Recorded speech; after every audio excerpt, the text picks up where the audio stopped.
Today I am going to tell you about the patella, and after that I will discuss about tibia and fibula. You can see here how it is placed.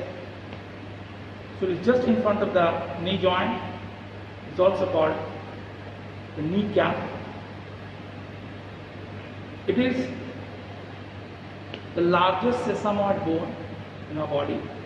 We know what are the characteristics of sesamoid bone.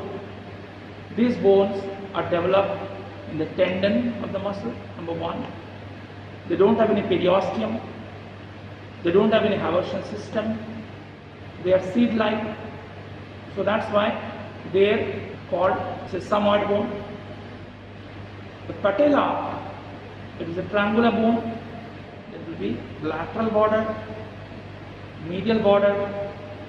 Here is the apex. Here is the base, superior surface or upper border. So it will have two surfaces, anterior surface and posterior surface or articular surface. And so this is the anterior surface, which is little convex and longitudinally striated. And you can see here numerous nutrient foramens. So if you see, this is the position. Here we will get this anterior compartment.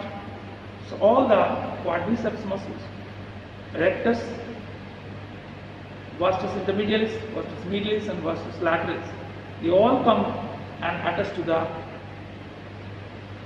base of the patella in such a fashion that most anteriorly we are getting the rectus, then both sides we are getting vastus lateralis and vastus medialis, and this posterior part we are getting the vastus intermedialis. If we compare with the vastus medialis and vastus lateralis is attached to little upper part, upper two-third, and vastus medialis, it is having little larger attachment compared to the vastus lateralis. Because if we say from here the rectus is coming, and we know the intertrochanteric line where medially the vastus medialis, vastus lateralis and huge vastus intermedialis, they are all coming. So they are having a tendency to pull the patella laterally. So there is a chance more of lateral dislocation of the patella. To counteract that, the huge attachment of this vastus medialis as well as the medial side of the patella, in that way it is counteracting and placing the patella in its articular surface properly, so chance of dislocation will be very, very less. So that is the natural support, how the patella is stable in this patella surface of the femur. Now come to the lower part, the apex, where you see here is the tibia, the tibial tuberosity, so where the ligamentum patelli, basically here the quadriceps is coming, and we know sesamoid bone is formed inside the tendon. So this is not actually bone. Actually the whole tendon is coming and attached to the tibial tuberosity. And in between this sesamoid bone is formed. So we can see the ligamentum patelli, actually the tendon of this whole quadriceps muscle. Now see the posterior part. We will get a ridge where, so this is the right sided. Why right side? Because the posterior part, this ridge, will divide this posterior surface, larger lateral part, smaller medial part. Larger lateral part and smaller medial part. So in that way, we can say which side is patella. So first point, some other tricks are there, I will tell that. But before that, if you just holding it, if you want to say which side patella, so apex should be downwards, base should be upward, and if you see the larger surface in the posterior part, the ridge, the right side, so this is on the right side. Or the other technique, I will show you, keeping on the table, I am keeping it, if it is falling the right side, and see this, I am holding it, when I am leaving, it is falling on the right side. So that is huge lateral part, that's the huge part, the weight is much more on the lateral side, That's why it is falling on the right side. So this has to be the right sided patella. For this, what we have to do, in an identical position, its base should be upward, apex should be downward. But when you are keeping it like this way, base should be towards you, apex should be towards the examiner. So keeping the apex anterior, base posterior, once you putting on the table, you will see which side is falling. If it is falling on the right side, so that means it is the right sided. I will show you another patella which is on the left side. So this is the left side. How? So this is the base, this is apex. So I am just holding it and leaving it. See, it is going on the left side. On the left side. So this patella is the left-sided patella, whereas this patella is of the right-sided patella. So now we have seen the patella, base, apex, lateral border, medial border, attachment, quadriceps, above, below, the ligamentum patelli, and the posterior surface. There is a ridge.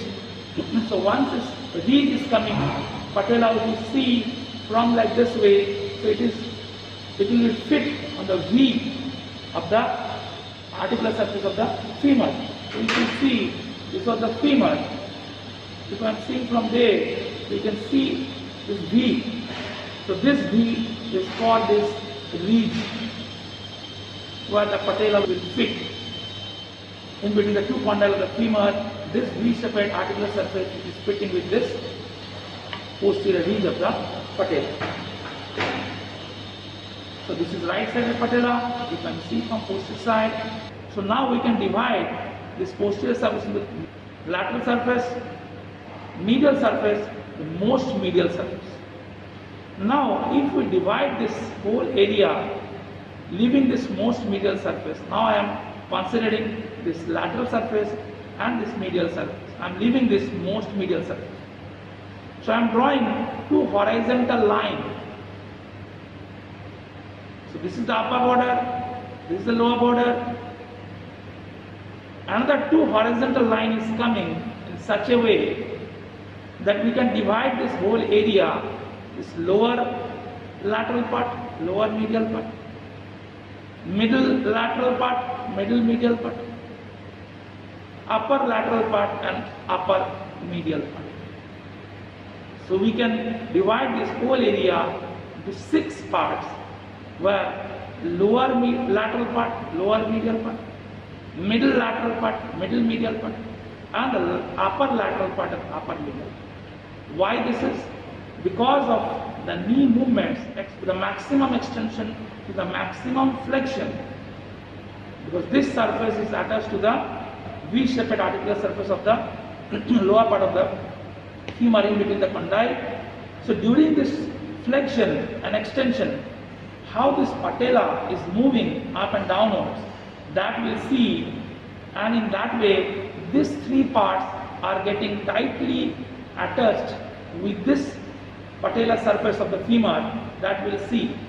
When the leg is this position, is the maximum extension, so that time actually patella is floating, patella is not touching the articular surface. And when it is fully flexed, like we are doing Vajrasana during yoga, or somebody is praying namaz, so that time they are folding the knee maximally, so the maximum flexion, then all this part will be attached, including this most medial part. So this is the true extent. When the leg is fully extended, patella is floating, it is not attached with the surface. When the leg is fully flexed, so then whole lateral surface, whole medial surface, maximum medial surface is attached to this patella surface. So now this other 3 parts, when it will be minimally extended, is not full extended, little less extended, that time this lower part will attach to the articular surface of the femur. Now with little more flex, then the lower part and middle part will attach. When much more flexed but not fully flexed, at that position leaving this only most medial part, whole patella will be attached to the femur surface.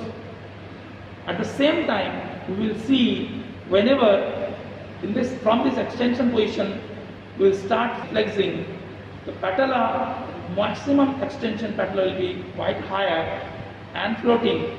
And when flexing and flexing, flexing and flexing, so then patella is pulling downwards and ultimately it is attached to the whole patella surface in between these two condyles. So regarding the ossification of the patella, by the age of 3 to 6 years, ossification starts. It starts from different centers and they all unite into one center, and ossification is completed by the puberty. So this is all about the patella. Now we will learn about the tibia and fibula.